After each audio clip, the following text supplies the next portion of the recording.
Dig your hand in the land and listen to my story. Feel the cotton, wheat, and corn, the riches and the glory. Feel the sweat and strain of those who worked before me. Dig your hand down in the land.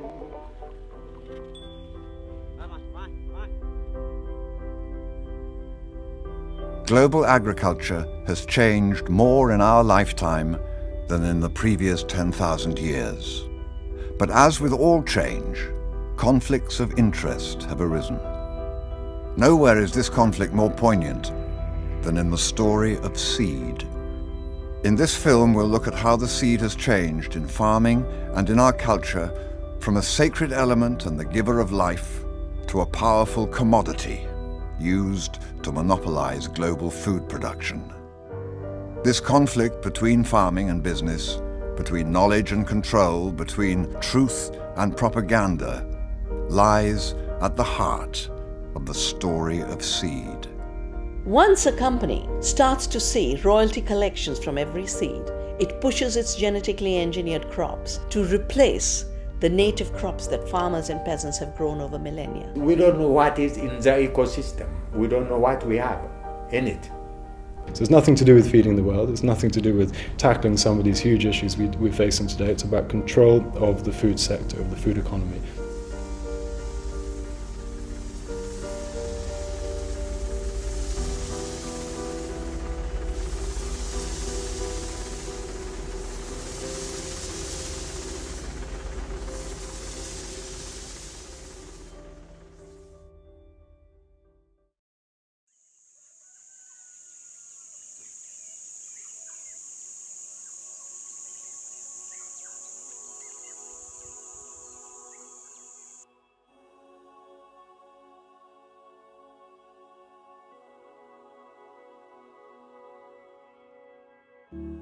We begin the story of seed thousands of years ago, at a time when the earth was covered with disparate communities, isolated by mountains, seas, and deserts.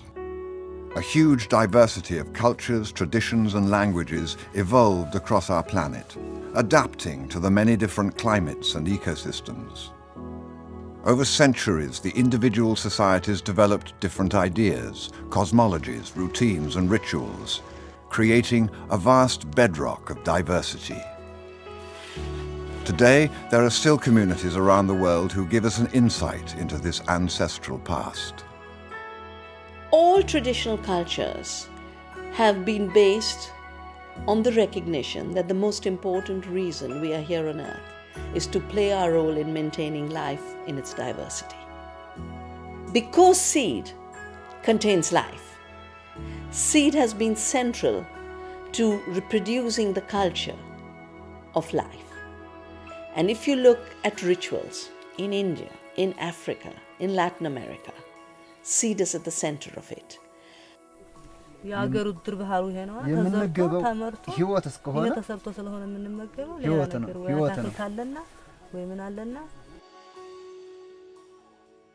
mwananchi bebiwa naene rimuzalira yone koroni radova rajambeu musi mutu orova ramuzalira ene apa laedela one uitelo radele zaudi na neridove riwane zaudi musi richilima mbia yege tomi kenge nontu mbeo ni ijo chumagaragia jadi ya kura kuruta kigongwana nontu ndeni jaire utikiomba kura gamburi yonko tena utena irio tena mbeu.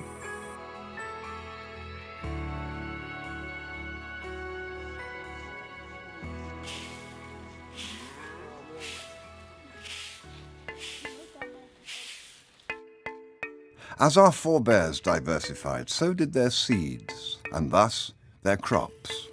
Long before Darwin articulated his theory of evolution by natural selection, men and women around the globe were practicing this very process, re-sowing seeds best adapted to their particular environment, and thus becoming a part of the process of evolutionary change. At the center of this change was the seed, which each year would be harvested afresh and could be stored, shared, and crossed. We are the inheritors of this rich global biodiversity. The more we look at seed and biodiversity, the more we realize that the level of intelligence in the seed itself and in the breeding that farmers have done by working with the seed has given us not just the highest level of biodiversity, but the highest level of quality of food, the highest level of nutrition.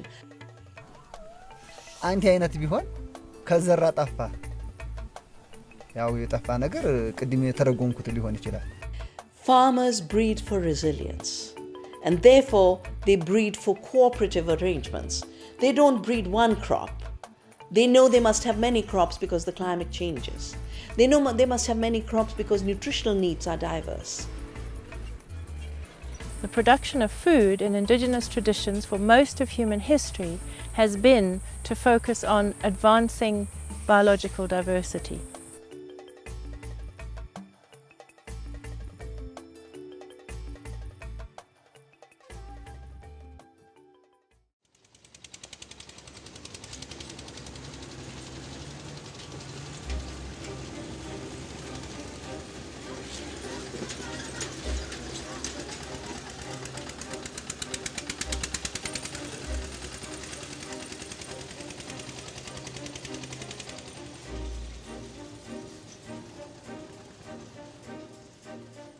At the turn of the 20th century, farming began to rely on technology, forcing people off their land and into the cities, as traditional skills and labour were gradually replaced by modern machinery. But as Europe became embroiled in two world wars, the chemicals produced for warfare were set to change the face of agriculture. With the world locked in conflict, new chemicals began to be produced in large quantities. And once peace returned, the companies producing these chemicals needed to create alternative outlets for their products. By making minor alterations, explosives and nerve agents were reformulated as fertilizers and pesticides. And chemical agronomy found its way onto farmland around the world. ዛሬ ወቅቱ ቅመም ፈልጓል ሁሉ ምግብ እንኳን ሁሉ አይነት ታልተዘጋጀ አንድ አይነት ምግብ ቢሰጥ እንትን አይም ሁሉ የፍነሽ ማነሽ እንዲሁ ነበር የሚዘሩት አሁን ግን ድሮ አሁን አይታወቅም You're now bringing a lot of chemicals and the need continues to grow. It's not static and that need never ends. En un momento dado los suelos empezaron a erosionarse, a desgastarse. Nosotros decimos que se hicieron drogadictos, es decir, se hicieron dependientes de estos fertilizantes. Fertilizer etina wapanda season A. Season A lengi wapanda buba yuma kendo. Utabadita na fertilizer.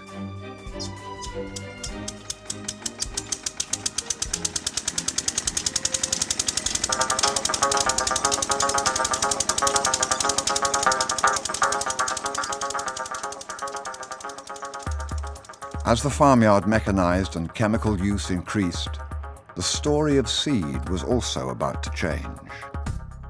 Natural cycles of seed saving and sharing, which had kept business interests at bay, were challenged by a new breakthrough in seed breeding.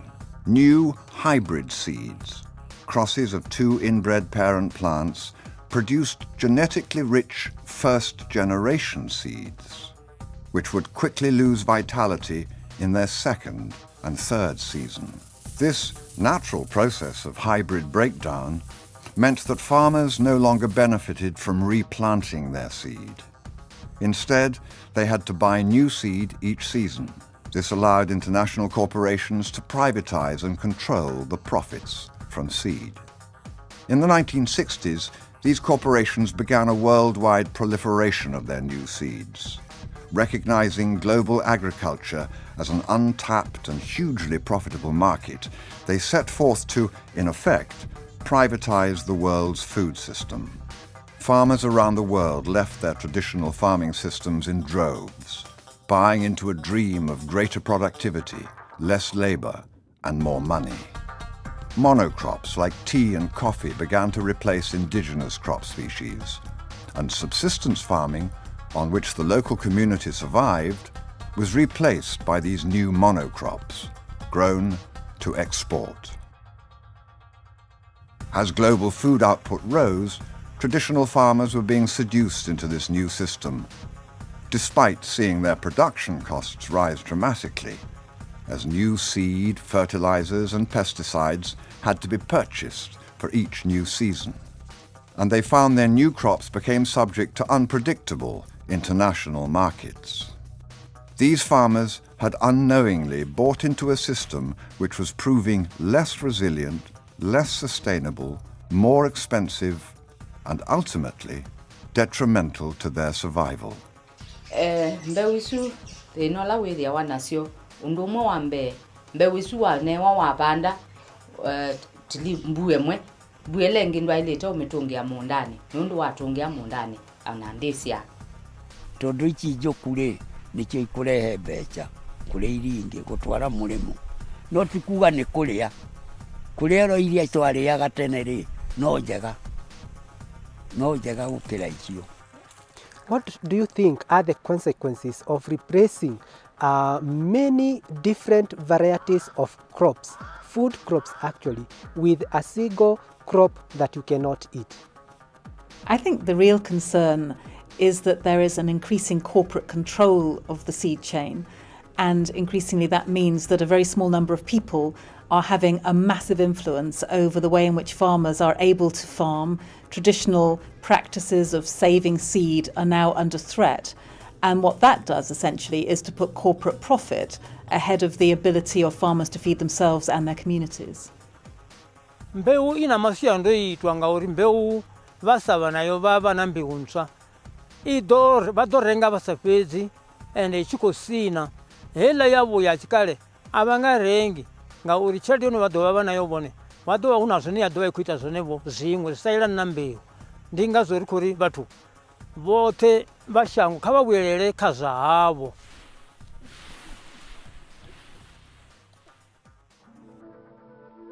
Pieces are linked together in two intertwined chains, forming a framework like a long spiral staircase. And in this molecule you have an essential quality of living matter, the ability to reproduce, to make copies of itself. And of all the molecules known to chemistry, only DNA and its relatives have this ability. In 1953, Watson and Crick's discovery of the DNA double helix set the stage for one of science's most rapid advances: genetic engineering. The ability to move genes between cells, organisms, and species soon became feasible. In agriculture, the possibilities of such engineering seemed limitless: higher yields, greater resilience to drought, better flavor, and quicker maturation. But as this new technology emerged, it was accompanied by fierce debate as to its ethics. Meanwhile, the most significant role of this new technology was being decided not in the field, but in the courtroom. The United States Constitution gives Congress the power to pass laws relating to patents that gives its owner certain rights to an invention. Those include the right to keep others from making, using, selling, or offering for sale the invention that is described in the patent. Intellectual property laws had long asserted that patents could be claimed on new and proven inventions. But in 1995, the World Trade Organization proposed a radical change in international law.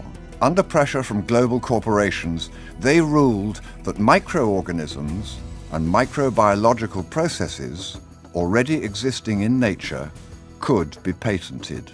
Under this new law, a seed could be genetically engineered to contain particular genes which could then be patented and privately owned. As far as the seed is concerned, this leap in terms of property rights on life itself is the most serious threat to seeds of diversity, seeds of freedom that are in the hands of peasants. A year later, the agrochemical giant Monsanto produced the first GM crop in America, Roundup Ready soya. which was quickly followed by GM corn and canola. The genetically modified seeds contained a single novel trait. They'd been engineered specifically to resist the toxic effects of the chemical herbicide Roundup, Monsanto's #1 selling herbicide since the 1980s. To put in a gene for herbicide resistance, you now have a monopoly on the chemical as well as on the seed that is married to the chemical. They are chemical companies first, but they are seed companies second. That is their... If you can control the seed, you control the profit from growing food. You create a monopoly when you're providing seeds which have been engineered to be resistant to the pesticides that are used on those seeds. The net effect of that is that we're seeing a vastly increased use of pesticides, which is one of the things that GM was supposed to be tackling. 20 years since GM first hit our markets, the promises of early research remain unfulfilled. Roundup-ready technology dominates the GM market in America, and now the story of seed would return to the courtroom as the full implications of patent law became clear to the world. And I'll never forget when my wife and I left our door here, the front door, my wife turned around and said, "I hope to God I have a roof over my house, over my head tonight when I come home." That's how close we were to lose everything. We had put everything on the line. And I feel sorry for the farmers that didn't have that opportunity and have lost their farms, hundreds of them. Canadian farmer Percy Schmeiser had been growing canola, saving and breeding the seed, for 50 years. But in 1998, some of his seed was found to contain the patented Roundup Ready gene. Whether it's seeds blown in from your neighbor's field, pollen flow by the wind, or from bees, if that happens to you, you no longer own your seeds to plants. They immediately, under patent law, become the ownership of the corporation. Percy was taken to the Canadian Federal Court for patent infringement. His defense, that the GM presence was accidental, was rejected by the court, and in 2000, he was found guilty. They had no record of us ever obtaining their seeds or buying their seed, but they said because our neighbor grew it and contaminated us, we should not have been using their seed. We ought to, should have known. Well, that's completely impossible. A canola seed, whether it's genetic altered or not, or organic, it looks identically the same unless you do DNA testing. To date, over 140 US farmers have been prosecuted for the infringement of intellectual property over seeds. Thousands more have been investigated for so-called seed piracy. What are we supposed to do with seeds? Seeds are supposed to be planted, multiplied, used, further adapted, etc., etc. That's exactly what's not allowed from the corporate mindset. The corporations sell us the seed or license us to use the seed in a specific way, in the way they are interested to use it. Full stop. By controlling the seed, you control the farmer. By controlling the farmer, you control the whole food system. And that's the legacy of genetics in farming.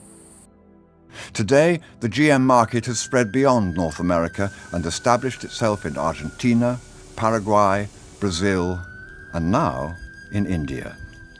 Whilst the GM industry claims to be increasing yields and improving lives, more and more farmers are reporting new and unexpected problems. In the Indian state of Gujarat, hundreds of thousands of farmers persuaded to grow genetically modified Bt cotton, a crop which produces its own pesticide, found that in time the pests developed their own resistance to the crop. The rise of these super pests has forced the farmers to use ever stronger pesticides.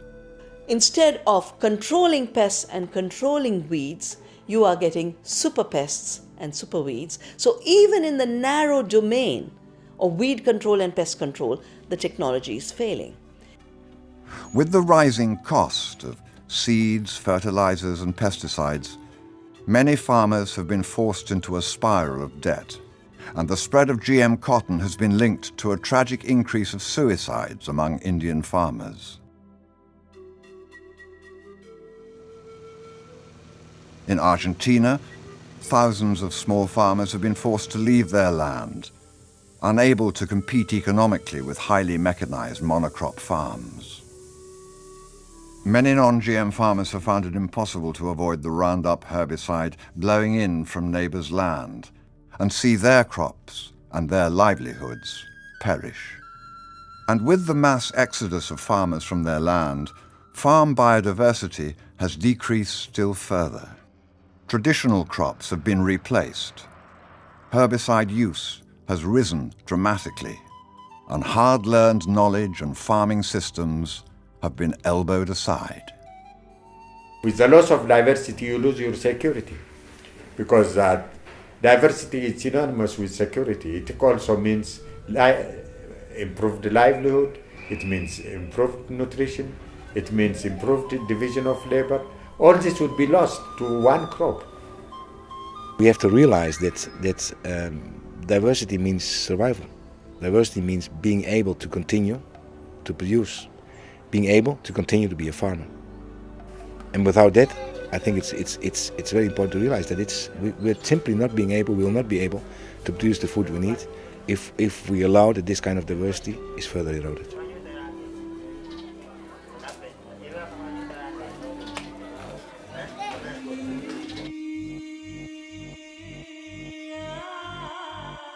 Behind the global push for GM and its emergence in new markets in Africa, Asia and South America, one message has underpinned its progress: that the developing world is struggling and impoverished and unable to feed itself, but that GM can turn around their beleaguered fortunes. Poor farmers out there, they're not really efficient and they have these old seeds and they need to become more productive, and then the problems with hunger in the world are being solved. That message is not based on facts at all. We are concerned about starving people in Africa. We are concerned about starving people in Asia. Let us be blunt about it. It is driven by the bottom line and the financial interests of those companies. It is not driven by any public spirited purpose. So it's nothing to do with feeding the world, it's nothing to do with tackling some of these huge issues we're facing today. It's about control of the food sector, of the food economy. Pero en realidad todo se trata de un control por impedir que los campesinos tengan sus propias semillas y al mismo tiempo que haya una erradicación de lo que es la producción independiente de alimentos. Quisieran ellos ser las corporaciones los que tienen la producción de los alimentos en sus unas cuantas manos, en sus manos, ¿no? It's because genetic engineering is being brought to us by the old agrochemical industry, which is interested in maintaining its agrochemical sales of herbicides and pesticides, while also establishing a monopoly control on the seed, that genetic engineering has gone in a totally wrong direction as far as agriculture is concerned. Today, the seed and agrochemical industry has largely fallen under the control of just a few key companies. Hybrid seed corporations like DuPont and Syngenta, agrochemical companies Bayer and BASF, and the GM giant Monsanto. Within this concentrated center of power lies not only the massive profits from seed production, but the decision-making and agenda-setting, which will ultimately establish the legacy of our global agricultural system. In this future, crop and seed diversity will be assigned to the dustbin of history at a cost that we're only beginning to comprehend.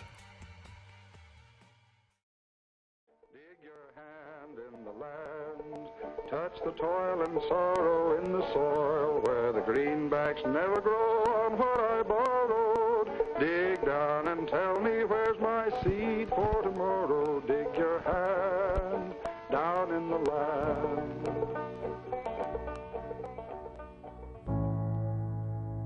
The agrochemical and GM industry claims that small-scale agroecological farming is backward and inefficient.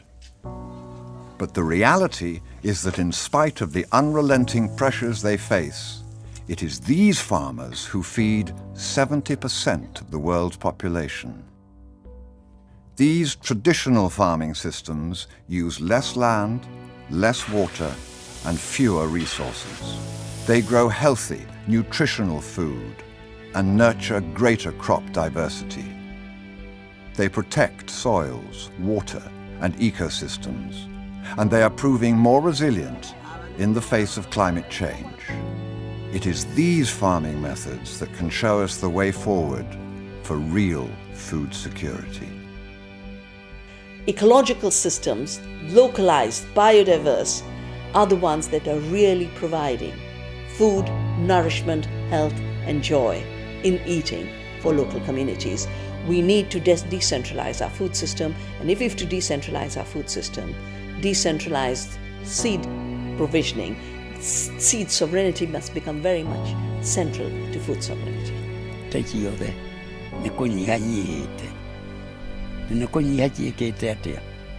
No itingie thociage ire okuo no ne kunyiha ciikite atia na ingithianga uguo ri ni irio icira. If we don't take this opportunity, we are going to lose the city and lose the future of all, the future of our children.